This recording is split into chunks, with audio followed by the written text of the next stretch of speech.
ಸಂಜೆಯಲ್ಲಿ ಸಿದ್ದಾಪುರ ಗ್ರಾಮದಲ್ಲಿ ನೂತನ ಗೃಹ ಪ್ರವೇಶದ ಸಮಾರಂಭದ ಪೂರ್ವಯೋಜಿತವಾಗಿ ನಮ್ಮ ಹನುಮಂತ ರೇವಣ ರಾಜಶೇಖರವರು ಶರಣಗೌಡವರು 3 ಜನರ ಅಣ್ಣ ತಮ್ಮಂದಿರು ಅವಿಭಕ್ತ ಕುಟುಂಬದ ಈ ನೂತನ ಗೃಹ ಪ್ರವೇಶ ಸಮಾರಂಭದಲ್ಲಿ ನಾವೆಲ್ಲ ಆಗಮಿಸಿದ್ದೀರಿ. ತಮಗೆಲ್ಲರಿಗೂ ಪ್ರಣಾಮ.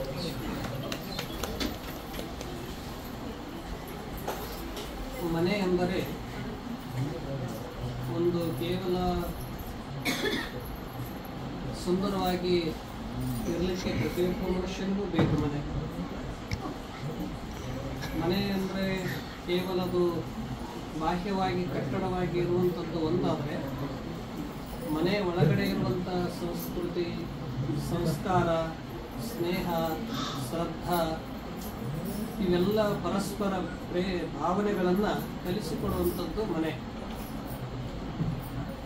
ಅಷ್ಟೇ ಅಲ್ಲ, ಒಂದು ರಾಷ್ಟ್ರ ಪ್ರೇಮ ಆಗಲಿ, ರಾಷ್ಟ್ರಕ್ಕೆ ಅನೇಕ ವಿಭಾಗಗಳಲ್ಲಿ ವಿವಿಧ ಕ್ಷೇತ್ರಗಳಲ್ಲಿ ಮನೆಯಿಂದಲೇ ಶಿಕ್ಷಣ ಪ್ರಾರಂಭವಾಗಿ ಅದು ರಾಷ್ಟ್ರದವರೆಗೆ ಬೆಳೀತಾ ಹೋಗ್ತಿದೆ. ಅದಕ್ಕಾಗಿ ಪ್ರತಿಯೊಬ್ಬ ಮನುಷ್ಯನಿಗೆ ಜೀವನದಲ್ಲಿ ಬಹಳ ಮಹತ್ವಪೂರ್ಣ ಕಾರ್ಯ ಅಂದರೆ ಮನೆ ಕಟ್ಟೋದು. ಇದೊಂದು ಮಹತ್ವದ ಪ್ರತಿಯೊಬ್ಬರ ಕಾರ್ಯ.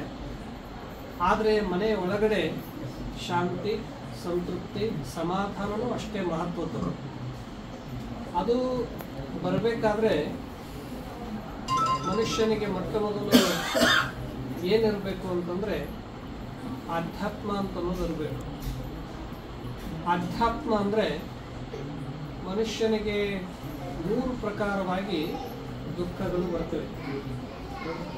ಒಂದು ಶರೀರದಿಂದ, ಮತ್ತೊಂದು ಮನಸ್ಸಿನ ವಿಚಾರಗಳಿಂದ, ಮತ್ತೊಂದು ಪ್ರಕೃತಿಯಿಂದ.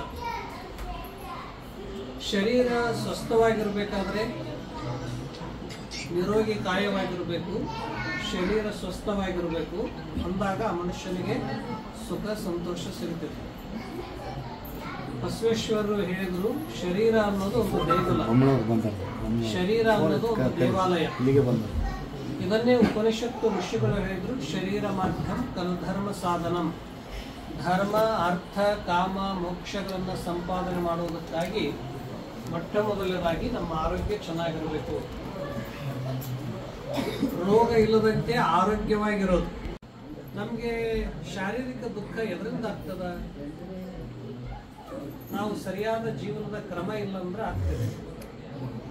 ನಾವು ಸಮಯಕ್ಕೆ ಸರಿಯಾಗಿ ಯಾವ್ಯಾವ ಕಾರ್ಯಗಳು ಮಾಡಬೇಕು, ಋತುಗಳಿಗೆ ಅನುಸಾರವಾಗಿ ಯಾವ ಮಾಡಬೇಕು ಮಾಡದೇ ಇದ್ರೆ ಆಗ್ತದೆ. ಮನಸ್ಸಿನಿಂದ ಇದು ಒಂದು ಶರೀರ ಆದರೆ, ಎರಡನೇದ್ದು ಮನಸ್ಸು. ಮನಸ್ಸು ಅಂತನ್ನೋದು ಬಹಳ ಮಹತ್ವಪೂರ್ಣವಾಗಿರುವಂಥದ್ದು. ಅದಕ್ಕಾಗಿ ಬಸವೇಶ್ವರರು, ಮಹಾತ್ಮ ಬಸವಣ್ಣವರು ಒಂದು ವಚನ ಹೇಳಿದ್ರಲ್ಲ, ಮನೆಯೊಳಗೆ ನಿದ್ದಾನೇ ಇಲ್ಲವು, ವಸ್ತಿಲಲ್ಲಿ ಹೊನ್ನು ಹುಟ್ಟಿ ಮನೆಯೊಳಗೆ ರಜ ತುಂಬಿ, ಮನೆಯೊಳಗೆ ನಿದ್ದಾನೋ ಇಲ್ಲವು. ಇದರಂತೆ ತನುವಿನೊಳಗೆ ಖುಷಿ ತುಂಬಿ, ಮನದೊಳಗೆ ವಿಷಯ ತುಂಬಿ, ಮನೆಯೊಳಗೆ ನಿಲ್ಲ ಕೂಡಲ ಸಂಗಮ ದೇವ ಅಂತ ಹೇಳಿದ್ರು. ಹೇಗೆ ಒಂದು ಮನೆ ಕಟ್ಟಿದ ಬಳಿಕ ಈ ಮನೆಯಲ್ಲಿ ಯಾವಾಗಲೂ ಸ್ವಚ್ಛತೆ ಇಡಬೇಕಾಗ್ತದೆ, ಅದರಂತೆ ಈ ಶರೀರ ಅಂತನ್ನುವ ಮನೆಯೊಳಗೂ ಕೂಡ ಮನಸ್ಸು ಅಂತನ್ನೋದಿದೆಯಲ್ಲ, ಆ ಮನಸ್ಸಿನೊಳಗೂ ಕೂಡ ಯಾವಾಗಲೂ ಯಾವುದೇ ರಾಗ, ದ್ವೇಷ, ಅಸೂಯ, ಪ್ರಲೋಭನೆ, ಅಹಂಕಾರ ಇವೆಲ್ಲವೂ ಕೂಡ ಒಂದು ಮನುಷ್ಯನ ಮನಸ್ಸನ್ನ ಕ್ಷೀಣಗೊಳಿಸ್ತವೆ, ಮನಸ್ಸನ್ನು ದುರ್ಬಲಗೊಳಿಸ್ತವೆ. ಇವು ಇರಬೇಕು. ಇವು ಇದ್ದಾಗಲೇ ಬದುಕಲಿಕ್ಕೆ ಆಗ್ತದೆ. ಎಷ್ಟು ಪ್ರಮಾಣ ಇರಬೇಕೋ ಅಷ್ಟು ಪ್ರಮಾಣ ಇದ್ರೆ ಮಾತ್ರ ಸೂಕ್ತ. ಅತಿ ಆಯಿತು ಅಂದರೆ, ಈಗ ಅತಿ ಕೋಪ ಆಯಿತು, ಅತಿ ಇಚ್ಛೆಗಳಾದವು, ಅತಿ ಬೇಡಿಕೆಗಳಾದವು ಅಂತಂದರೆ ಎಷ್ಟಿದ್ರೂ ಮನುಷ್ಯನಿಗೆ ಸಂತೋಷ ಇರೋದಿಲ್ಲ.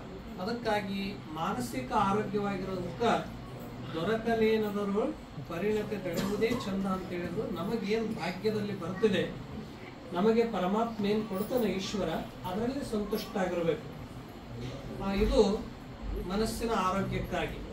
ಮನಸ್ಸಿನ ಆರೋಗ್ಯಕ್ಕಾಗಿ ಇವತ್ತು ನಾವು ಬೇಕಾದಷ್ಟು ಒಳ್ಳೆ ಒಳ್ಳೆ ಊಟ ಮಾಡಿ ಬೇಕಾದಂಥ ಬೆಲೆ ಬಾಳುವ ವಸ್ತ್ರ ಆಭೂಷಣಗಳನ್ನು ಹಾಕಿದ್ರೂ ಕೂಡ ನಾವು ಮನಸ್ಸಿನಲ್ಲಿ ನಮಗೆ ಸಂತೋಷ ಇಲ್ಲ ಅಂತಂದರೆ ನಮ್ಮ ಜೀವನ ಅಸ್ತವ್ಯಸ್ತ ಆಗ್ತದೆ.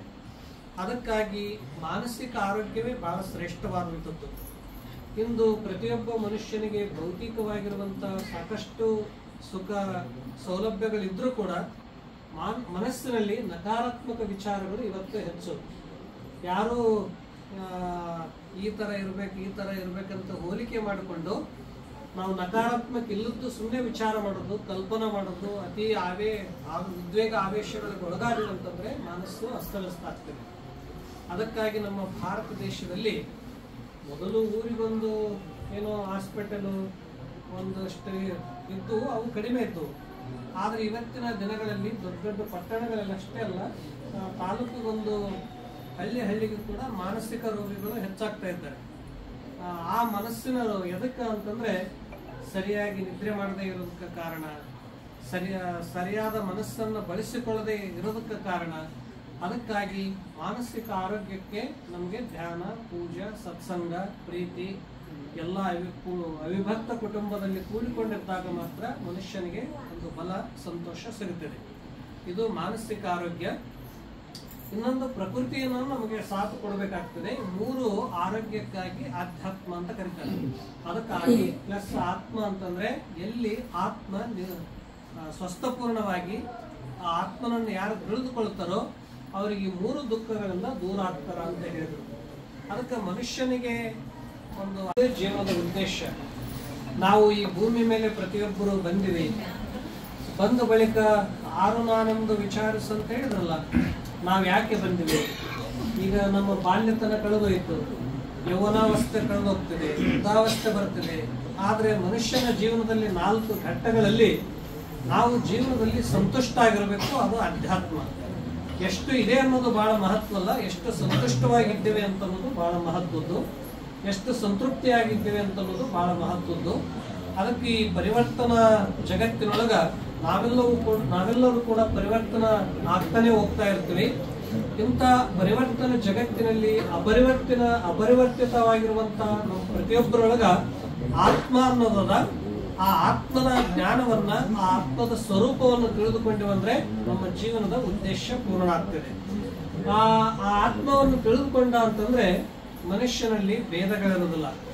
ಭೇದ ಅಂದ್ರೆ ಇವರು ನಮ್ಮವರಲ್ಲ, ಅವರಷ್ಟೇ ನಮ್ಮವರು, ಇವರು ನಮ್ಮವರಲ್ಲ ಅಂತಲ್ಲ. ಆಧ್ಯಾತ್ಮದಲ್ಲಿ ಎಲ್ಲರೂ ನಮ್ಮವರೇ. ಇಲ್ಲಿ ಅವರು ಬೇರೆ ಬೇರೆ ಅಂತ ಅನ್ನಲ್ಲ, ಭಾವ ಇಲ್ಲ.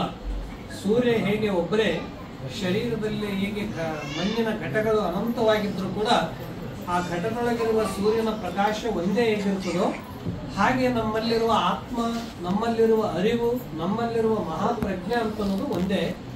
ಆ ಪ್ರಜ್ಞೆಯನ್ನು ನಾವು ತಿಳಿದುಕೊಂಡಿವಂದ್ರೆ ನಮ್ಮಲ್ಲಿ ಏನಿರ್ತದ ಅದರಲ್ಲಿ ನಾವು ಸಂತುಷ್ಟವಾಗಿರ್ತದೆ, ಅದರಲ್ಲಿ ಸಂತೋಷವಾಗಿರ್ತಾರೆ. ಅದಕ್ಕಾಗಿ ನೀವು ಹಳ್ಳಿಗಳಲ್ಲಿ ವಾಸ ಮಾಡುವಂಥವ್ರು ಇಷ್ಟು ಸಂತೃಪ್ತಿಯಿಂದ ಇರ್ತಿರಲ್ಲ, ಇದೇ ನಮ್ಮ ಸಂಸ್ಕೃತಿ. ಯಾಕಂದ್ರೆ ನಾವು ಡೆಲ್ಲಿಯಲ್ಲಿ ಇಷ್ಟು ಜನ ಕೂಡಿಸ್ಬೇಕಾಗಿತ್ತಂದ್ರೆ ಮೊದಲೇ ಅಪಾರ್ಟ್ಮೆಂಟ್ ತಗೊಂಡು ಮೊದಲೇ ಅವರಿಗೆಲ್ಲ ಟೈಮ್ ಕೊಟ್ಟು ಆ ಟೈಮ್ ಹೋದ್ರೆ ಮಾತ್ರ ಬರ್ತಾರೆ, ಇಲ್ಲಾಂದ್ರೆ ಬರಲ್ಲ.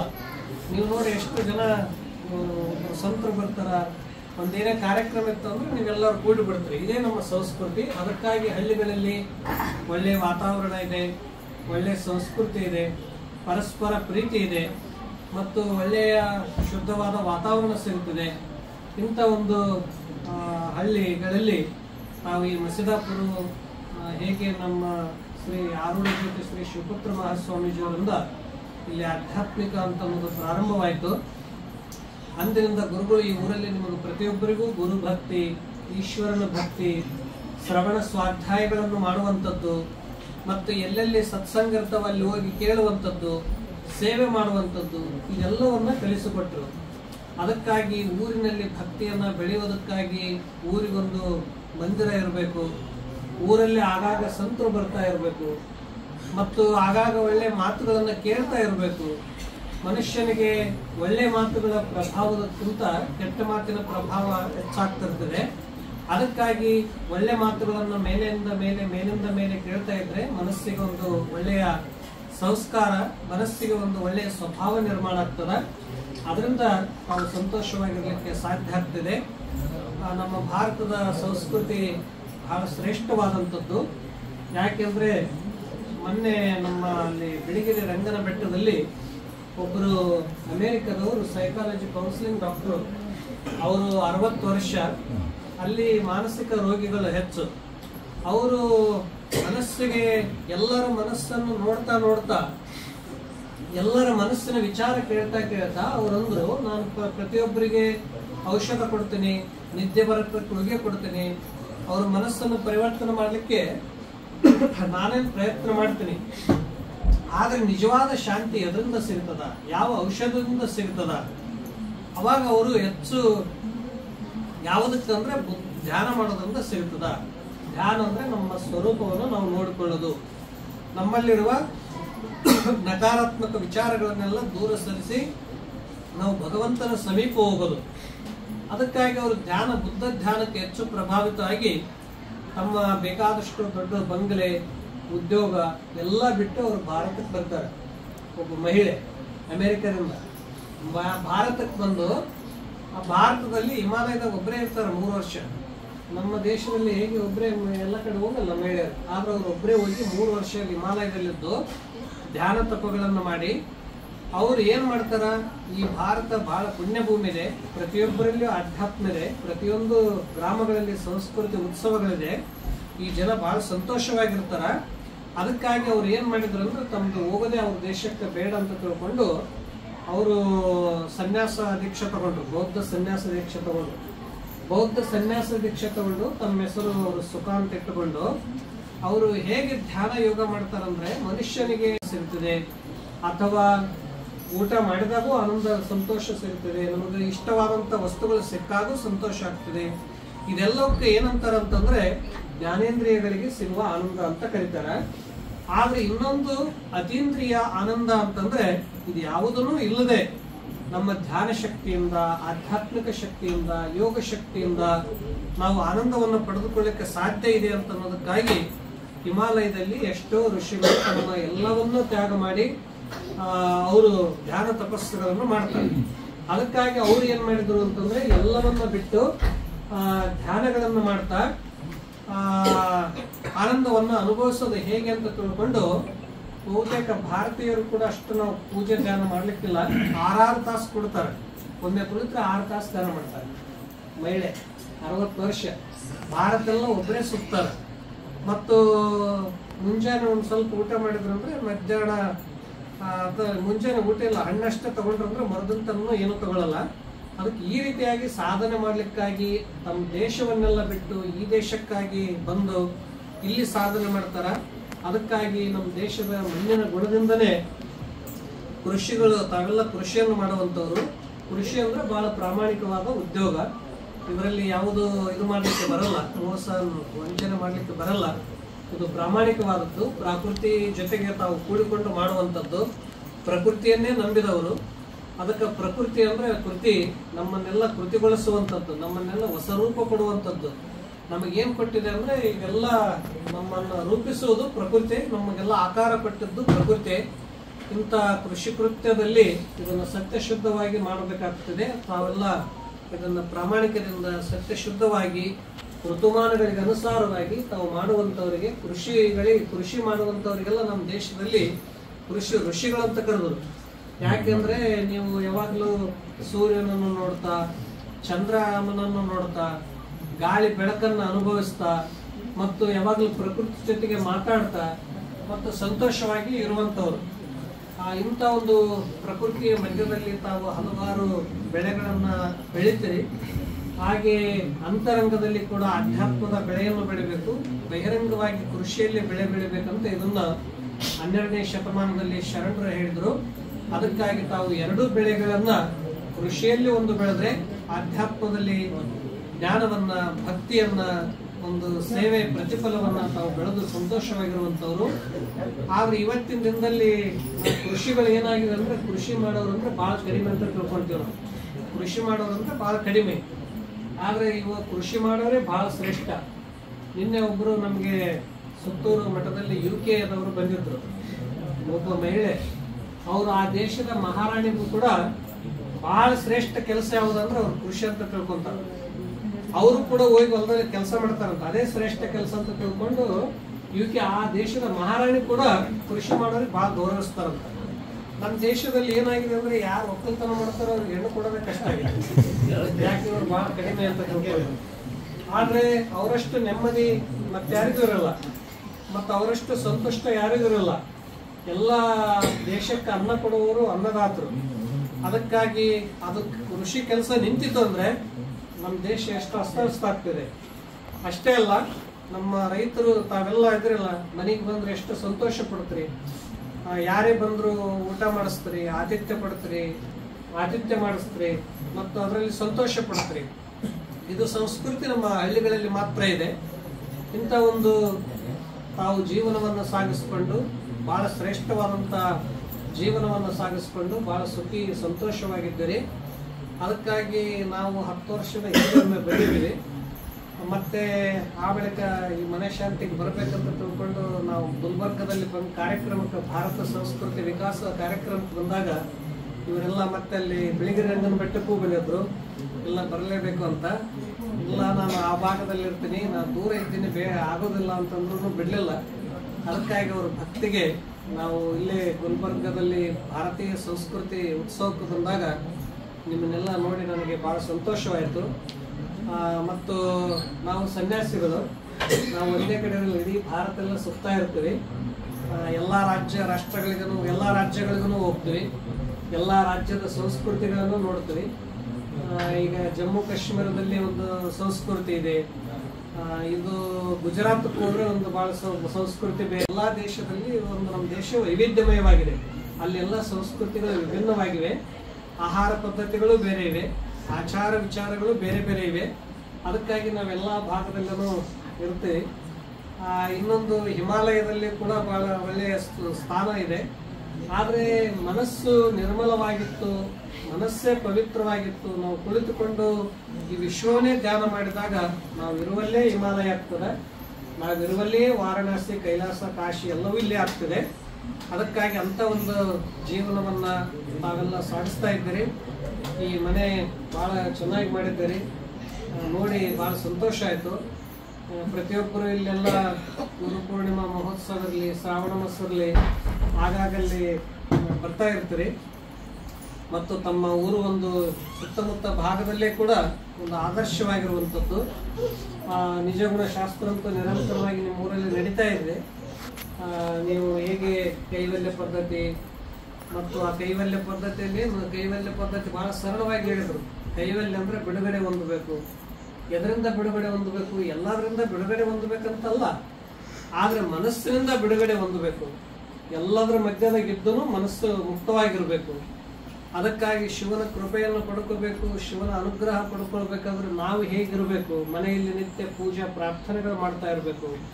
ಶಿವನು ಏನು ಪ್ರಿಯ? ಶಿವನಿಗೆ ಎಲ್ಲವೂ ಆತನದೇ ಇದೆ. ಎಳೆ ನಿಮ್ಮ ದಾನ, ಬೆಳೆ ನಿಮ್ಮ ದಾನ, ಸುಳಿದು ಬೀಸುವ ಅದು ಗಾಳಿ ನಿಮ್ಮ ದಾನ, ಎಲ್ಲವೂ ಅವನು ಭಗವಂತನಿಗೆ ಇದ್ರು ಕೂಡ ನಾವು ಕೊಡುವಂಥದ್ದು ಏನಾದ್ರೂ ಇತ್ತಂದ್ರೆ ಅದೊಂದು ಮನಸ್ಸು ಆತನಿಗೆ ಅರ್ಪಣೆ ಮಾಡೋದು, ನಮ್ಮಲ್ಲಿರುವ ಒಂದು ಕೆಟ್ಟ ಗುಣಗಳನ್ನೇ ಅರ್ಪಿಸೋದು, ಅದೇ ಒಂದು ಪುಷ್ಪ ಭಗವಂತನಿಗೆ. ಅಂತ ಒಂದು ಶಿವನ ಕೃಪೆಯನ್ನು ಪಡೆದುಕೊಳ್ಳುವುದಕ್ಕಾಗಿ ಅವರು ಬಹಳ ಸುಂದರವಾಗಿ ಶಿವಕೃಪೆಯಲ್ಲಿ ಹೇಳಿದ್ರಲ್ಲ. ಅದಕ್ಕಾಗಿ ನಾವು ಮನಸ್ಸಿನಲ್ಲಿ ಎರಡನೇದ್ದು ಹೇಳಿದ್ರು, ಜೀವನ ಬಹಳ ವ್ಯಾಮೋಹಗಳನ್ನು ಇಡಬಾರ್ದು, ಎದ್ರ ಬಗ್ಗೆನೂ ಇಡಬಾರ್ದು, ಯಾವುದ್ರ ಬಗ್ಗೆ ಬಹಳ ಇರಬಾರ್ದು ಆಸಕ್ತಿ. ಎಲ್ಲವನ್ನು ಮಾಡಬೇಕು, ಯಾಕೆಂದ್ರೆ ಇದು ಬದಲಾಗೋದು ಸಹಜ, ಸ್ವಾಭಾವಿಕ ಇದೆ ಅನ್ನೋದಕ್ಕಾಗಿ ಅವರು ಇದು ಶರೀರ ಎಷ್ಟು ಅದ್ಭುತವಾಗಿದೆ, ಇದರೊಳಗೆ ಎಂತೆಂಥ ಶಕ್ತಿ ಸಾಮರ್ಥ್ಯಗಳಿವೆ, ಇದರಲ್ಲಿ ಎಷ್ಟು ಪ್ರಜ್ಞಾಶಕ್ತಿ ಇದೆ, ಇದನ್ನು ಚೆನ್ನಾಗಿ ಬಳಸ್ಕೋಬೇಕು ಅನ್ನೋದು ಎರಡನೇದ್ದು ಹೇಳಿದ್ರು. ಮೂರನೇದ್ದು ಮನುಷ್ಯನಿಗೆ ನೀತಿ ಅನ್ನೋದು ಬಹಳ ಶ್ರೇಷ್ಠವಾದದ್ದು. ಪ್ರತಿಯೊಬ್ಬರಿಗೂ ಒಂದು ನೀತಿ ಇದೆ. ಗೃಹಸ್ಥಾಶ್ರಮದಲ್ಲಿ ಒಂದು ನೀತಿ ಇದೆ, ಸನ್ಯಾಸ ಧರ್ಮದಲ್ಲಿ ನೀತಿ ಇದೆ, ರಾಷ್ಟ್ರ ಧರ್ಮಗಳಲ್ಲಿ ನೀತಿ ಇದೆ. ನೀತಿ ಅಂತ ಅನ್ನೋದು ಎಲ್ಲಕ್ಕೂ ಭದ್ರ ಬುನಾದಿಯಾಗಿರುವಂಥದ್ದು. ಮನೆಗೆ ಹೇಗೆ ತಳಪಾಯ ಮುಖ್ಯವೋ ಪ್ರತಿಯೊಬ್ಬ ಮನುಷ್ಯನಿಗೂ ನೀತಿ ಅನ್ನೋದು ಬಹಳ ಪ್ರಮುಖವಾದ ಆಧಾರ ಸ್ತಂಭ. ನೀತಿ ಇತ್ತು ಅಂದ್ರೆ ಸಂತೋಷ ಆಗ್ತದ. ನಮ್ಮ ನೀತಿ ಇಲ್ಲಂದ್ರೆ ನಮ್ಮ ಆತ್ಮ ಪ್ರಜ್ಞೆ ನಮಗೆ ಕೊರಿತಿದೆ, ನಾನು ಈ ತರ ಮಾಡಿದ್ನಲ್ಲ. ಅದಕ್ಕಾಗಿ ದೇವರು ಅಂತಂದ್ರೆ ಏನು? ನಮ್ಮ ಮನಸ್ಸು ಒಪ್ಪುವಂತೆ ನಮಗೆ ಸಂತೋಷ ಆಗುವಂತೆ ಬದುಕೋದೇ ಅದು ಧರ್ಮ. ಅಂತ ಒಂದು ನೀತಿ ಅಂತ ನಾವು ಪಾಲಿಸಿಕೊಂಡು ಹೋಗೋದೇ ಅದು ಜೀವನದ ಇದು 3ನೇದು ಹೇಳಿದ್ರು ಅವರು. 4ನೇದ್ದು ಏನಿರಬೇಕು ಅಂದ್ರೆ ಸ್ವಲ್ಪ ಯೋಗ ಇರ್ಬೇಕಂತ ಮಾಡ್ಬೇಕಂತ ಹೇಳಿದ್ರು. ಯೋಗ ಅಂದ್ರೆ ಏನು? ಸಂತೋಷವಾಗಿರೋದು ಯೋಗ. ನೀವು ಕೆಲಸ ಮಾಡ್ತಿರಲ್ಲ ಹೊಲದಲ್ಲಿ ಅಥವಾ ನಿಮ್ಮ ತೋಟಗಳಲ್ಲಿ, ಸಂತೋಷವಾಗಿ ಕೆಲಸ ಮಾಡ್ರೆ ಅದು ಯೋಗನೇ. ಎಷ್ಟೇ ಮನುಷ್ಯನಿಗೆ ಮನಸ್ಸಿನೊಳಗಿದ್ರು ನಗನಗತ ಮಾತಾಡಿ ಅದು ಒಂದು ಯೋಗ. ಆ ಬಳಿಕ ಯೋಗ ಅಂದ್ರೆ ಯಾರಾದ್ರೂ ಕೂಡಿದ್ರು ಒಂದು ಯೋಗ. ನಮ್ಮ ಮನಸ್ಸನ್ನು ದಿವ್ಯಾತ್ಮನಲ್ಲಿ ಕೂಡಿಸೋದು ಯೋಗ. ಈ ರೀತಿಯಾಗಿ ಅವರು ಮಂತ್ರ ನಾವು ಮರೆತು ಅಂದ್ರೆ ಅದು ಲಯ ಯೋಗ ಆಗ್ತದ, ಆನಂದ ಯೋಗ ಆಗ್ತದೆ. ಹೀಗೆ ಎಲ್ಲಾ ನಮ್ಮ ಇಂದ್ರಿಯಗಳು ಅದರಲ್ಲಿ ಸಂಯಮನಗೊಂಡು ಅಂದ್ರೆ ಅದು ರಾಜಯೋಗ ಆಗ್ತದ. ಕೊನೆಗೆ ಶಿವಯೋಗ ಅಂತಂದ್ರೆ ಆ ಭಗವಂತನಲ್ಲಿ ಒಂದಾದ್ರೆ ಶಿವಯೋಗ. ಹೀಗೆ ಯೋಗದಲ್ಲಿ 4ನೇ ಮಾತು ಹೇಳಿದ್ರು, ಯೋಗಿಗಳಾಗಿ ಬದುಕಬೇಕು. ಮನುಷ್ಯ ಯೋಗಿಯಾಗಿ ಸಂತೋಷವಾಗಿ ಇರಬೇಕು. 5ನೇದೊಂದು ಹೇಳಿದ್ರಲ್ಲ, ಜ್ಞಾನ ಇರಬೇಕು. ಜ್ಞಾನ ಎದರಿಂದ ಸಿಗ್ತದೆ ಅಂತಂದ್ರೆ ನಮ್ಮ ಬುದ್ಧಿ ಪ್ರಜ್ಞಾಶಕ್ತಿಯಿಂದ ಸಿಗ್ತದೆ. ಪ್ರತಿಯೊಬ್ಬ ಮನುಷ್ಯನಿಗೆ ಯಾವುದು ಚಲೋ ಯಾವುದು ಕೆಟ್ಟ ಅಂತ ಅನ್ನೋದು ಬೇರ್ಪಡಿಸುವಂತ ಗುಣ ನಮ್ಮಲ್ಲೇ ಇದೆ. ಅದಕ್ಕೆ ವಿವೇಕ ಪ್ರಜ್ಞೆ ಇದೆ. ಆ ವಿವೇಕ ಪ್ರಜ್ಞೆಯಿಂದ ಈ ಜಗತ್ತಿನಲ್ಲಿ ಯಾವುದು ಸತ್ಯ ಯಾವುದು ಅಸತ್ಯದ, ಯಾವುದು ನಿತ್ಯವಾಗಿದೆ ಯಾವುದು ಅನಿತ್ಯವಾಗಿದೆ, ಮನುಷ್ಯ ಎಷ್ಟೇ ಮಾಡಿದ್ರು ಕೂಡ ಕೊನೆಗೆ ಅಲೆಕ್ಸಾಂಡರ್ ನಂತವರು ಎಲ್ಲ ಬಿಟ್ಟು ಬರೀ ಕೈಯಿಂದ ಹೋದ್ರು. ಅದಕ್ಕಾಗಿ ಮನುಷ್ಯ ಕೊನೆಗೆ ನಮ್ಮ ಯಾವಾಗಿದಾಗ್ತದೆ, ನಾವು ಬರೀ ಅಲ್ಲಿ ಕೈಯಿಂದ ಹೋಗ್ತೀವಿ. ತಗೊಂಡು ಹೋಗೋದು ಏನಂದ್ರೆ ಒಳ್ಳೆಯವರಿದ್ರು ವ್ಯಕ್ತಿಗಳು, ಜ್ಞಾನವನ್ನು ತಗೊಂಡೋಗ್ತೀವಿ, ನಮ್ಮ ಧರ್ಮ ನಾವು ತಗೊಂಡೋಗ್ತೀವಿ. ಅದಕ್ಕಾಗಿ ಮನುಷ್ಯನಿಗೆ ತಗೊಂಡು ಹೋಗುವಂಥದ್ದು ಯಾವುದೂ ಇಲ್ಲ. ಅಲ್ಲಮ ಪ್ರಭುಗಳು ಹೇಳಿದಂತೆ ಇಲ್ಲಿ ಭೂಮಿ ನಿನ್ನದಲ್ಲ, ಹೇಮ ನಿನ್ನದಲ್ಲ, ಕನಕ ಕಾಂಚನ ಕಾಮಿನಿ ನಿನ್ನದಲ್ಲ, ನಿನ್ನೊಡವೆ ಎಂಬುದು ಜ್ಞಾನರತ್ನ ನೋಡ.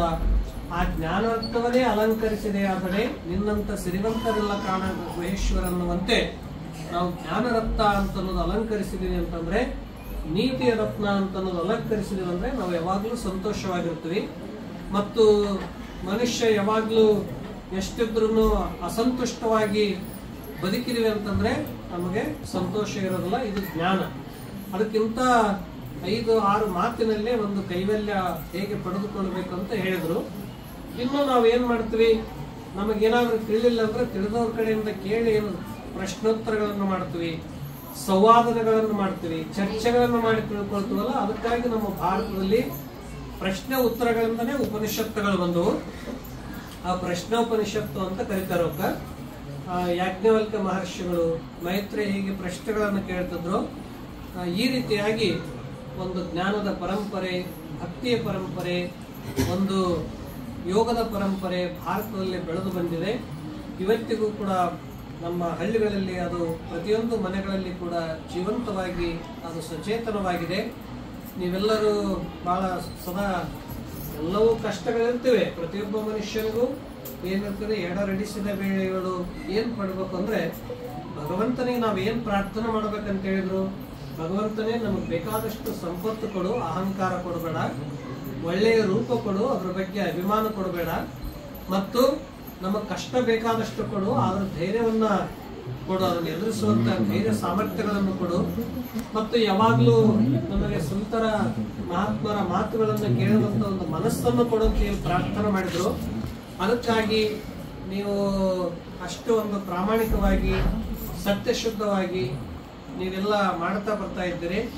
ಆದ್ರೆ ಇವತ್ತು ಕೂಡ ಹಳ್ಳಿಗಳಲ್ಲಿ ಏನಾಗ್ತಾ ಇದೆ ಅಂತಂದ್ರೆ, ನೀವು ಎಲ್ಲ ಸತ್ಸಂಗದಲ್ಲಿದ್ದೀರಿ, ಆದ್ರೆ ಒಂದು ಕಾಲದಲ್ಲಿ ಹಳ್ಳಿಗಳ ಇವತ್ತು ಜೀವನ ಕ್ರಮ ಬದಲಾಗಿದೆ.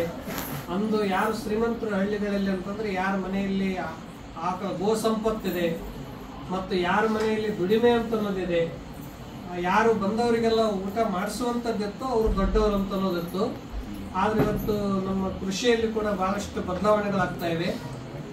ನೀವೆಲ್ಲ ಇವತ್ತು ಆ ಗೋ ಸಂಪತ್ತು ಕಡಿಮೆ ಆಗ್ತಾ ಇದೆ, ರಾಸಾಯನಿಕ ವಸ್ತುಗಳನ್ನು ಹೆಚ್ಚು ಬಳಸ್ತೀವಿ. ಅದಕ್ಕೆ ನೀವು ಕೂಡ ಚೆನ್ನಾಗಿ ಇವತ್ತು ದುಡಿಮೆ ಮಾಡೋದು ಇವತ್ತೆಲ್ಲ ಕಡಿಮೆ ಆಗಿದೆ. ಆದ್ರೂ ವ್ಯಸನಗಳು ಹೆಚ್ಚಾಗ್ತಾ ಇವೆ ಹಳ್ಳಿಗಳಲ್ಲಿ ಕೂಡ ಇವತ್ತು ಹಲವಾರು ಏನಂತಂದ್ರೆ ಸಂಜೆ ಆಯ್ತು ಅಂದ್ರೆ ಎಲ್ಲೆಲ್ಲೇ ಹೋಗ್ತಾರ. ಸತ್ಸಂಗಕ್ಕಿಂತಂದ್ರೆ ನೀವು ಇಲ್ಲಿ ಬಂದು ಕುಂತ್ರೆ ಏನೋ ಇಲ್ಲದನ್ನೇ ಸಂತೋಷ ಸಿಗ್ತದ. ನೀವು ಸಂಜೆ ಇದೇ ಸಮಯ ತಗೊಂಡು ಎಲ್ಲೇನೋ ಹೋದ್ರಿ ಅಂದ್ರೆ ಮನೆಗೆ ಬರುವಾಗ ಹೇಗೆ ಬರ್ತೀರಿ? ಮನೆಯೆಲ್ಲ ಭಾಳ ಭವ್ಯ ಅದ. ಮನೆಯವರಿಗೆ ಬಂದು ಮನೆ ಎಲ್ಲದಂತ ಕೇಳಿದ್ರೆ ಅವ್ರು ಏನು ಕೊಡೋದು? ಯಾಕೆಂದ್ರೆ ತಮ್ಮ ವಿವೇಕ ಶಕ್ತಿಯನ್ನು ಕಳ್ಕೊಳ್ತಾರೆ. ಅದಕ್ಕಾಗಿ ಆದಷ್ಟು ನಾವು ಯಾವುದು ವ್ಯಸನಗಳಿಲ್ಲದಂತೆ ಇರೋದೇ ಒಂದು ಧರ್ಮ. ನೀತಿ ಅಂದ್ರೇನು, ನಾವು ವ್ಯಸನಗಳಿಲ್ಲದಂತೆ ಎಲ್ಲರ ಮಧ್ಯದಾಗ ಇರಬೇಕು. ಆದ್ರೆ ನಾವು ನಮ್ಮಂತೆ ಇರಬೇಕು, ಅವರಂತೆ ಯಾರಂತಾನೆ ಆಗ್ಬಾರ್ದು ಅಂತ ಒಂದು ಸಂಸ್ಕೃತಿಯನ್ನು ತಾವು ಪಾಲಿಸಿಕೊಂಡು ಇಲ್ಲಿ ಬರ್ತಾ ಇದ್ದೀರಿ. ಆದ್ರೆ ನಮ್ಮ ದೇಶದಲ್ಲಿ ಇವತ್ತೆಲ್ಲ ಮಹಿಳೆಯರು ಮನೆಯ ಸಂಸ್ಕೃತಿಯನ್ನು ಉಳಿಸುವರು, ಮಕ್ಕಳಿಗೆ ಶಿಕ್ಷಣವನ್ನು ಕೊಡುವಂಥವರು. ಅದಕ್ಕಾಗಿ ಭಾರತ ದೇಶದಲ್ಲಿ ಮಾತೃದೇವೋ ಭವ ಅಂತ ಕರೆದ್ರು. ಅವ್ರು ಬುದ್ಧಿವಂತರು ಅದಾರ, ಆದ್ರೆ ಅವ್ರ ಜೀವನ ಕ್ರಮ ಬೇರೆ ಇರ್ತದೆ. ಅದಕ್ಕಾಗಿ ಇಲ್ಲಿ ಅವರು ಹೇಳಿದ್ರಲ್ಲ, ಯಾವುದು ವಿಶ್ವವಿದ್ಯಾಲಯಗಳಲ್ಲಿ ಇಲ್ಲದಂಥ ಶಿಕ್ಷಣ ಎಲ್ಲಿ ಸಿಗುತ್ತದೆ ಅಂದ್ರೆ ಮನೆಗಳಲ್ಲೇ ಸಿಗುತ್ತದೆ, ತಾಯಿ ತಂದೆಯರಲ್ಲೇ ಸಿಗುತ್ತದೆ. ತಾಯಿ ತಂದೆಯರಲ್ಲಿ ಅಕಸ್ಮಾತ್ ಅವರು ಶಿಕ್ಷಣ ಸಿಗಲಿಲ್ಲ ಅಂದ್ರೆ ಮುಂದೆ ಯಾರೂ ಕಲಿಸ್ಕೊಡಕ್ಕಾಗೋದಿಲ್ಲ. ಅದಕ್ಕಾಗಿ ಮನೆಗಳಿಂದ ಉತ್ತಮ ಶಿಕ್ಷಣವನ್ನು ಕೊಡುವುದಕ್ಕಾಗಿ ಪ್ರತಿಯೊಬ್ಬರಿಗೆ ಮನೆಗೆ ಎಷ್ಟೇ ಪರಿಶ್ರಮದಿಂದ ಹೊರಗಿನಿಂದ ಬಂದ ತಕ್ಷಣ ಸಂತೋಷ ಪಡೋದಕ್ಕಾಗಿ ಪ್ರತಿಯೊಬ್ಬರಿಗೂ ಒಂದು ಮನೆ ಅಂತ ಅನ್ನೋದು ಬೇಕು. ಮನೆಯಲ್ಲಿರುವಂಥವ್ರಿಗೆ ಏನಂತಾರೆ? ಗೃಹಸ್ಥಾಶ್ರಮ. ಮನೆಯಲ್ಲಿದ್ದಂಥವ್ರಿಗೆ ಅಂತಾರ. ಅದಕ್ಕಾಗಿ ಗೃಹಸ್ಥಾಶ್ರಮ ಅಂದ್ರೆ ಹಿಂಗೆ ಈ ರೀತಿಯಾಗಿ ಒಂದು ಆದರ್ಶಪೂರ್ಣವಾಗಿ ಜೀವನವನ್ನು ಸಾಗಿಸಿದ್ರೆ ಅವರಿಗೆ ಧನ್ಯ ಗೃಹಸ್ಥಾಶ್ರಮ ಅಂತ ಕರೆದ್ರು. ಅದಕ್ಕಾಗಿ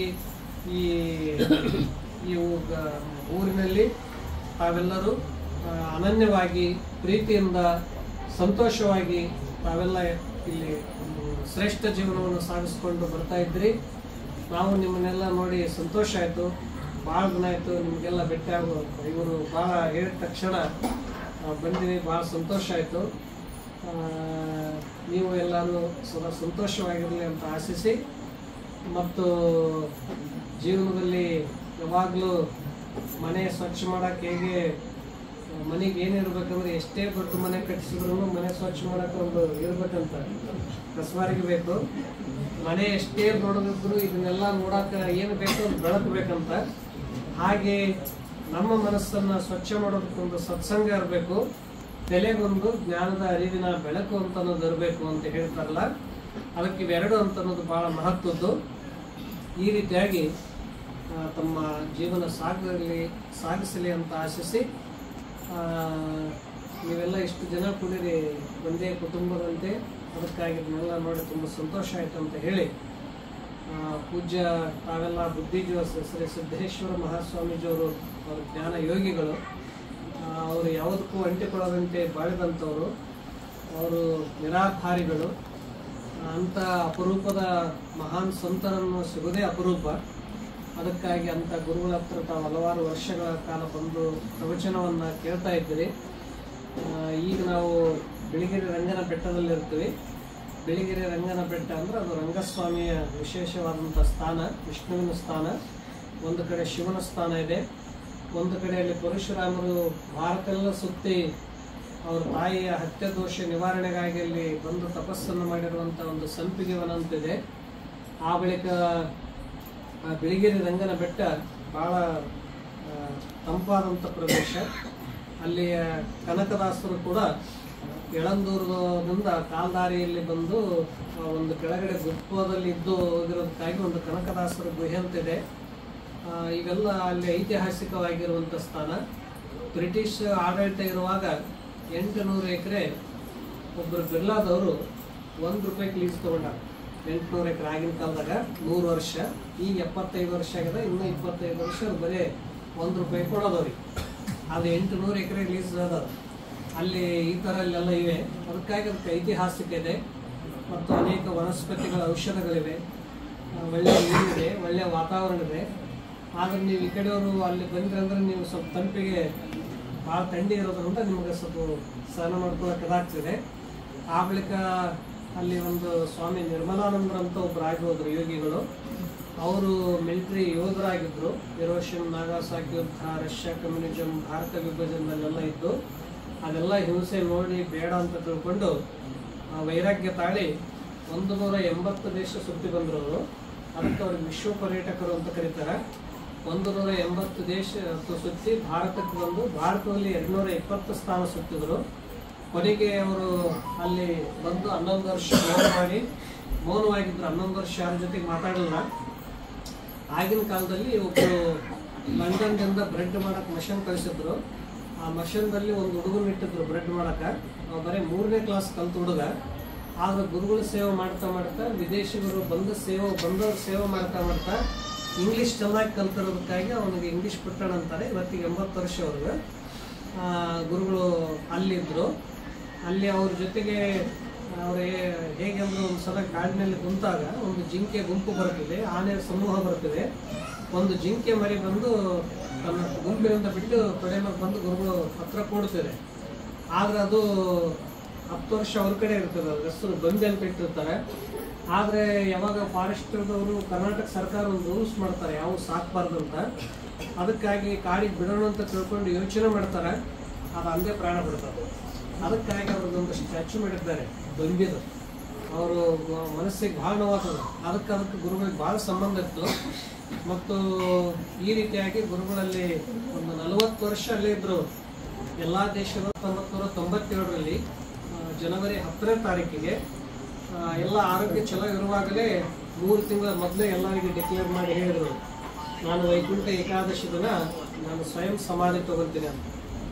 ಅವ್ರೆಲ್ಲರಿಗೆ ಆಶ್ಚರ್ಯ ಆಯಿತು. ಇವರಿಗೆ ಗುರುಗಳಿಗೆ 73 ವರ್ಷ, ಅವ್ರ ಆರೋಗ್ಯ ಚಲೋ ಇತ್ತು. ಆದರೆ ಇನ್ನೂ ಚಲೋ ಅಂದರೆ ಒಮ್ಮೆ ತಾವೇ ಹೇಳ್ಯಾರ ಹೇಗೆ ಪ್ರಾಣ ಬಿಡ್ತಾರ ಅಂತ. ಆದರೆ ಇನ್ನೂ 1 ತಿಂಗಳು ಇರಲಿಕ್ಕೇ ಎಲ್ಲ ಸಮಾಧಿ ತೆಗೆಸಿ ಜೀವಂತ ಸಮಾಧಿ ಹಾಕ್ಬೇಕಂತ ಅವ್ರು ತಮ್ಮ ಯೋಗ ಶಕ್ತಿಯಿಂದ ಮಾಡಿದ್ರು. ಆದರೆ ಸರ್ಕಾರ ಎಲ್ಲ ವಿರೋಧ ಮಾಡಿದರು. ಅಲ್ಲಿ ಆದರೂ ಅವ್ರು ಕೇಳಲಿಲ್ಲ. ಅವರು ತಮ್ಮ ಯೋಗ ಶಕ್ತಿಯಿಂದ ಯಾವ ದಿನ ಹೇಳಿದ್ರು ಅದೇ ದಿನ ಎಲ್ಲಿ ದಿನ ಧ್ಯಾನ ಮಾಡ್ತಿದ್ರು ತಮ್ಮ ಸ್ವಯಂ ಶಕ್ತಿಯಿಂದ ಅಂದು ಪ್ರಾಣ ಬಿಟ್ಟರು ಅವರು ವೈಕುಂಠ ಏಕಾದಶಿ ದಿನ. ಅದಕ್ಕಾಗಿ ಇಂದಿಗೂ ಕೂಡ ಆಶ್ರಮದಲ್ಲಿ ಪೂರ್ಣ ಕಾಡಿನಾಗಿದೆ. ಅಲ್ಲಿ ಸಿಂಹ ಬಿಟ್ಟು ಎಲ್ಲ ಪ್ರಾಣಿಗಳಿವೆ. ಆನೆ, ಕರಡಿ, ಹುಲಿ, ಚಿರತೆ ಎಲ್ಲ ಅದಾವ. ಋತುಗಳಿಗೆ ಅನುಸಾರವಾಗಿ ಎಲ್ಲ ಬರ್ತವೆ. ಆದರೆ ಅವರು ಸಮಾಧಿ ದರ್ಶನ ಮಾಡೋದಕ್ಕಾಗಿ, ಧ್ಯಾನ ಮಾಡೋದಕ್ಕಾಗಿ ಇವತ್ತಿಗೂ ಬರೀ ಕೇವಲ ಭಾರತ ಅಷ್ಟೇ ಅಲ್ಲ, ವಿದೇಶದಿಂದಲೂ ಕೂಡ ಅಲ್ಲಿಗೆ ಭಾಳ ಜನ ಯಾವಾಗಲೂ ಬರ್ತಾ ಇರ್ತದೆ. ಅದಕ್ಕಾಗಿ ಆ ಕ್ಷೇತ್ರದಲ್ಲಿ ಈಗ ನಾವು ಅಲ್ಲಿರ್ತೀವಿ.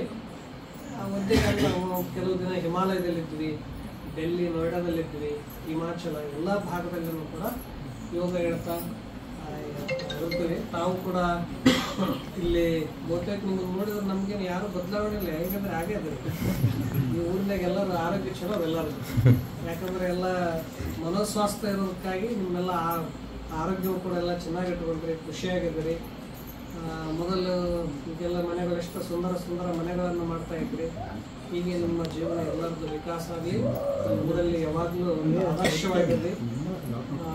ಸಂತ ಮಹಾತ್ಮರ ಸೇವೆಯನ್ನು ಮಾಡ್ತಾ ಸದಾ ಸುಖಿಗಳಾಗಲಿ ಅಂತ ಹಾರೈಸಿ, ನಾನೇನು ಅಧ್ಯಾತ್ಮ ಹೇಳಿಲ್ಲ, ಸುಮ್ಮನೆ ಸಹಜವಾಗಿ ನೀವೇನು ಕೇಳ್ತಾ ಬಂದ ಕಠಿಣ ತತ್ವಗಳು ಹೇಳೋದು ಬೇಕಾಗಿಲ್ಲ. ತಿಳಿಲಾರದಂಥ ತತ್ವಗಳು ನಾನು ಹೇಳಿಲ್ಲ. ಸರಳ ಮಾತುಗಳಲ್ಲೇ ನಿಮ್ಗೆ ಗೊತ್ತಿರುವಂಥದ್ದೇ ನಾನು ಹೇಳೀನಿ. ಅದಕ್ಕಾಗಿ ನೀವು ಖುಷಿಯಾಗಿರ್ರಿ, ಸಂತೋಷವಾಗಿರ್ರಿ ಅಂತ ಹಾರೈಸಿ, ನಿಮ್ಮ ಮನೆಗಳ ಹಾಗೆ ಊರಲ್ಲಿ ಹಾಗೆ ಕಟ್ಟಿದ್ರು ಎಲ್ಲರೂ ಒಂದೊಂದಿಂತ ಚಲೋ ಮನೆಗಳು ಮಾಡ್ಕೊಳ್ರಿ. ಎಲ್ಲರೂ ಮಾಡ್ಕೊಳ್ಳಿ. ಊರಲ್ಲಿ ಎಲ್ಲರಿಗೂ ಹೊಸ ಮನೆಗಳು ಮಾಡ್ಕೊಳ್ಳೋದು. ಯಾಕಂದ್ರೆ ಮೊದಲೆಲ್ಲ ಮನೆಗಳು ನಿಮಗೆಲ್ಲ ಅನುಕೂಲತೆಗಳಿದ್ದಿಲ್ಲ. ಅದಕ್ಕಾಗಿ ಮನೆ ಚೆನ್ನಾಗೆಲ್ಲ ಮಾಡ್ಕೊಳ್ಳಿ ಅಂತ ಹೇಳಿ, ಮತ್ತು ನೀವು ಚಲೋ ಮನೆ ಮಾಡಿಕೊಂಡ್ರೆ ಮನೆಗೆ ಬರೋರು ಚಲೋ ಬರ್ತಾರಲ್ಲ, ನೀವು ಅದ್ರಾಗ ಸಂತೋಷವಾಗಿರ್ತೀರಿ. ಅದಕ್ಕಾಗಿ ನಿಮ್ಮೆಲ್ಲ ನೋಡಿ ತುಂಬ ಸಂತೋಷ ಆಯಿತು ಅಂತ ಹೇಳಿ, ನಿಮ್ಮೆಲ್ಲರಿಗೂ ಈ ಮನೆ ಶಾಂತಿ ಒಂದು ಸಂದರ್ಭದಲ್ಲಿ ನಾವು 14ನೇ ತಾರೀಕಿಗಿತ್ತು ಕಾರ್ಯಕ್ರಮ. ಗುರುಗಳದ್ದು ಇದು ಕೊಡಬೇಕು, ಅಂತಿಮ ಅಭಿನಂದನಾ ಪತ್ರ ನಾವು ಸಾವಿರಾರು ಮಾಡಿಸ್ವಿ, ಎಲ್ಲ ಕೊಡಬೇಕಂತ ಇತ್ತು ನಮ್ಮ ಇವರಿಗೆ. ಅದಕ್ಕಾಗಿ ಗುರುಗಳು ಬರ್ತಾರೆ, ಕೊಡೆಯಪ್ಪ ನಾನು ಮತ್ತೆ ಹೀಗೆ ಬಂದು ಹೋಗ್ತೀನಿ, ಇಲ್ಲೇ ಸರಿಪು ಬಂದೆ ಅಂದಾಗ ಅವ್ರು ಒಪ್ಪಕತೆ ಇರೋದಿಲ್ಲ. ನಮ್ಮಲ್ಲಿ ಬಂದು ಭಾಳ ಹೇಳಿದ ತಕ್ಷಣ ಆಯಿತು ಅಂದರು. ಅದಕ್ಕಾಗಿ ನಾನು ಕೂಡ ನಾಳೆ ಕುಂಭಮೇಳಕ್ಕೆ ಹೋಗ್ತಾ ಇದ್ದೀನಿ. ಮತ್ತು ಈ ಭಾಗದಿಂದ ಆ ಕಡೆ ಹೋದೆ ಅಂದರೆ ಯಾವಾಗ ಬರ್ತೀವಿ ಗೊತ್ತಿಲ್ಲ. ಅಲ್ಲಿ 3 ವರ್ಷ 6 ವರ್ಷದ ಹಿಂದೆ ಒಂದು ಸಲ ಕುಂಭಮೇಳ ಆಗಿತ್ತು, ಅಲ್ಲೇ ಆಗಿತ್ತು. ಅವಾಗ ಎಷ್ಟಂದರೆ ಒಂದು 30 ಕೋಟಿ ಜನ ಬಂದೋಗಿತ್ತು. ನಾನು 3 ತಿಂಗಳು ಅಲ್ಲೇ ಇದ್ದೆ ಅವಾಗ.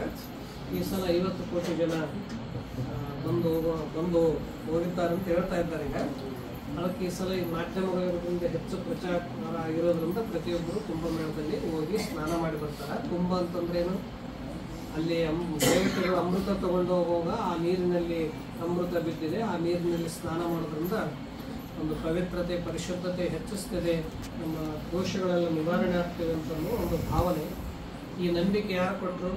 50 ಕೋಟಿ ಜನ ಒಂದು ಕಡೆ ಸೇರ್ಬೇಕಾದ್ರೆ ನಂಬಿಕೆಯಿಂದ ಹೋಗ್ತಾರಲ್ಲ, ಅಲ್ಲಿ ಯಾರು ನಿಮಗೇನು ಕರೆಯೋದಿಲ್ಲ, ಏನೂ ಮಾಡೋದಿಲ್ಲ. ಇದಕ್ಕೆಲ್ಲ ಕಾರಣ ಅಂದರೆ ಒಂದು ನಂಬಿಕೆ, ಶ್ರದ್ಧಾ, ವಿಶ್ವಾಸ ನಮ್ಮಲ್ಲಿದೆ. ಅಲ್ಲಿ ಎಷ್ಟೇ ಕಷ್ಟ ಇದ್ದರೂ ಕೂಡ ಅದೆಲ್ಲ ಭಗವಂತನ ಪ್ರಸಾದ ಅಂತ ತಿಳ್ಕೊಂಡು ತಾವೆಲ್ಲ ಅಲ್ಲಿ ಸ್ನಾನ ಮಾಡಿ ಭಾರತ ದೇಶದ ತುಂಬೆಲ್ಲ ಸಂತರ ಹಬ್ಬದು ಕುಂಭಮೇಳ ಅಂದರೆ ಲಕ್ಷಾಂತರ ಜನ ಅದಾರ.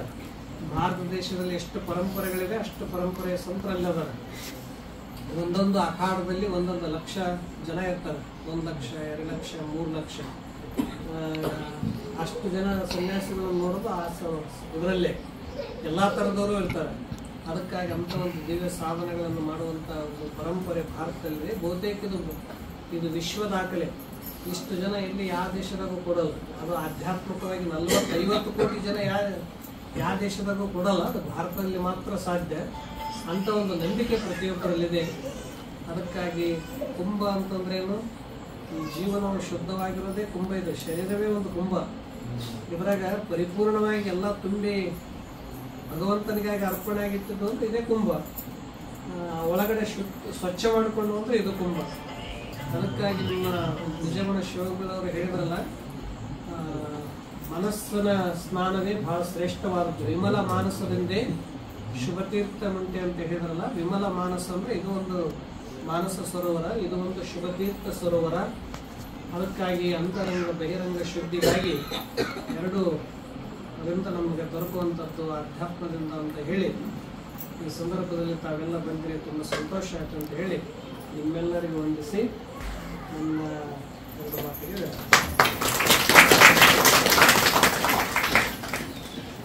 ಏನು ಕೇಳೋದಂದ್ರೆ ಕೇಳಿದ್ರು ಖುಷಿ.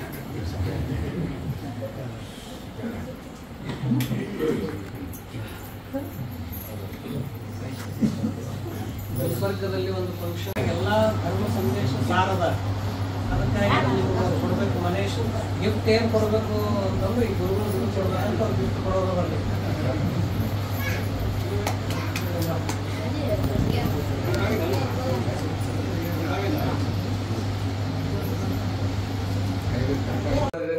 दिशश्च मे यज्ञेन कल्पतामिति नमो अनुवाकः गर्भाश्च मे वत्साश्च मे त्रिविश्च मे त्रिवीच मे दित्यवाच्च मे दित्यैः च मे पंचाविश्च मे त्रिवत्सा च मे त्रिवत्सा च मे तूर्यवाच्च मे तूर्यैः च मे षष्ठवाच्च मे षष्ठैः च मा ऊक्षा च मे ऋषभश्च मे वेहश्च मे अनड्वां च मे धेनुश्च मे हायुर्यज्ञेन कल्पतां प्राणो यज्ञेन कल्पतां मनो यज्ञेन कल्पतां यज्ञो यज्ञेन कल्पतां इति दशमोहनुवाकः एका च मे त्रिशश्च मे पंचम च मा सप्त च मा नच च मा एकादश च मा त्रयोदश च मा पंचदश च मा सप्तदश च मा नवदश च मा एकविंशतिश्च मे चतुर्विंशतिश्च मे अष्टाचतुर्विंशश्च मे आजश्च मे प्रसवश्च मे पृजश्च मे कृतश्च मे सुवश्च मे वैष्ण्याष्टान्तयानष्टन्तश्च भुवनश्च भुवनश्चाधिपतिश्च इत्येकादशमोनुवाकः हीडा देवाहुर्मनुर्यज्ञानि बृहस्पतिरुक्तमाधानि शगं शेषद्विश्वे देवा सुप्तवाचः पृथिवी मातार्मा माहिगंसे मधु मनिष्ये मधु जनिष्ये मधु वक्ष्यामि मधुमतिं देवेभ्यो वाच मुद्धसागं शुश्रूषेण्यं मनुष्येभ्यस्तं मा देवावन्तो शोभाये पितरो अनुमदन्तो ओम शान्तिः शान्तिः। ओम हर ओम अज्ञा विष्णु सजोस सेमा वर्धन्तु वांगिराः धूम्नैर्वाजैर्भिरागतं वाजश्च मे प्रसवश्च मे प्रयतिश्च मे प्रसतिश्च मे धिरेश्च मे क्रतुश्च मे स्वरश्च मे शोकश्च मे श्रावश्च मे ज्योतिश्च मे सुवश्च मे प्राणश्च मे अपानः च मे व्यानश्च मे सुश्च मे चित्तं च मादितं च मे वाक्च मे मनश्च मे चक्षुश्च मे श्रोत्रं च मे दक्षश्च मे वायुश्च मे जरश्च मे आयुश्च मे जरा च मे आत्मा च मे तनुश्च मे शर्म च मे वर्म च मे अंगानि च मे हस्तानि च मे परुगंश च मे शरीराणि च मे इति प्रथमोऽनुवाकः धागया च मे रुद्धं च मे रुद्धिश्च मे क्लुप्तं च मे क्लुप्तिश्च मे मतिश्च मे सुमतिश्च मे इति द्वितीयोऽनुवाकः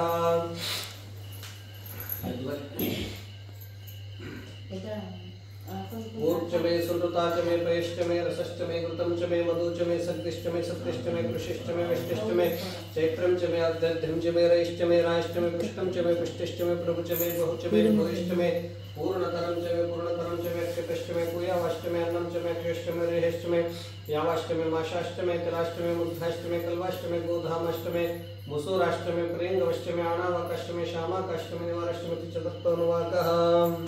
ओम नमो भवाय च रुद्राय च नमः शर्वाय च पशुपतये च नमो नीलग्रीवाय च शितिकण्ठाय च नमः कपर्दिने च युक्तकेशाय च नमः सहस्राक्षाय च शतधन्वने च नमो गिरीशाय च साधु संत महाराज की जय। पार्वती पति हर महादेव। राजा सतगुरु महाराज की जय।